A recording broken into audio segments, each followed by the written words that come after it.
అందరికీ నమస్కారం. ఈరోజు నేను మాట్లాడేటువంటి అంశం ఒక 2-3 నిమిషాలు మాత్రమే. ఈ పహల్గాం ఘటన జరిగి 3 రోజులవుతుంది. భారత స్విట్జర్లాండ్ అనేటువంటి పేరు పొందినటువంటి ఆ ప్రాంతం ఒక కాశ్మీర్లో ఒక లోయ పహల్గాం.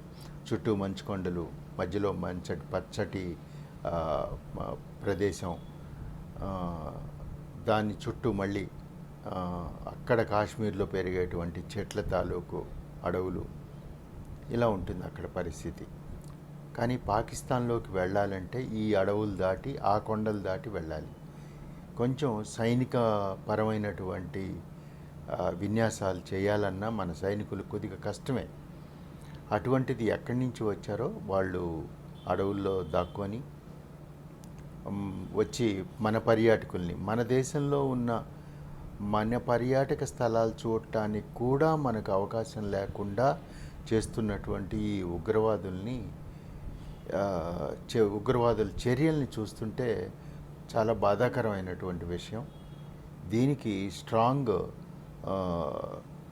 విల్, మన భారత గవర్నమెంట్ యొక్క స్ట్రాంగ్ విల్ వలన ఎన్నో అంశాలు హ్యాండిల్ చేయొచ్చు. అయితే మనం సహజ మానవులం, మనందరం సామాన్య మానవులం.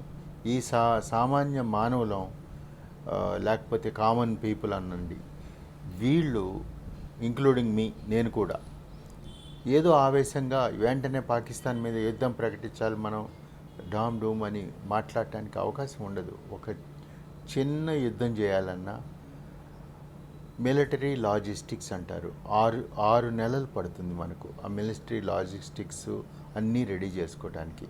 మినిమం 2 months పడుతుంది. ఏది అట్లీస్ట్ కొన్ని హ్యాండిల్ చేయాలన్నా అక్కడికన్ని సైనికుల్ని పంపించాలి, దాంతోపాటు వాళ్ళకి కావాల్సిన పరికరాలు, ఇమ్యూన్ సిస్టమ్, ఇవన్నీ కూడా పంపించాల్సి వస్తుంది. ఇవన్నీ పంపించాలంటే మినిమం 2 months పడుతుంది. యుద్ధం చేయాలన్నా కూడా 6 నెలలకు సరిపడా సామాన్లు పంపాలి. 2 నెలలు యుద్ధం చేయాలంటే 6 నెలలకు సరిపోయే సామాను పంపాలి. ఇంత కష్టమైనటువంటి పని అన్నమాట. సో అందువల్ల మనం ఆవేశంగా మాట్లాడలేము.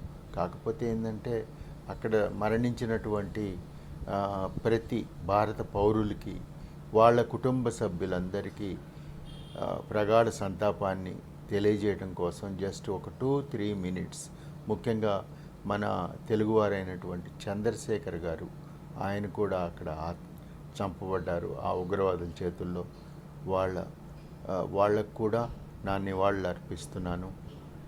ఇలా ఈ ఈ ఈ యొక్క సిచ్యువేషన్ని మన భారత ప్రభుత్వం జాగ్రత్తగా పరిశీలిస్తూ చక్కగా హ్యాండిల్ చేయగలదని ఆశిస్తున్నాను. జై Hind. Thank you very much for listening.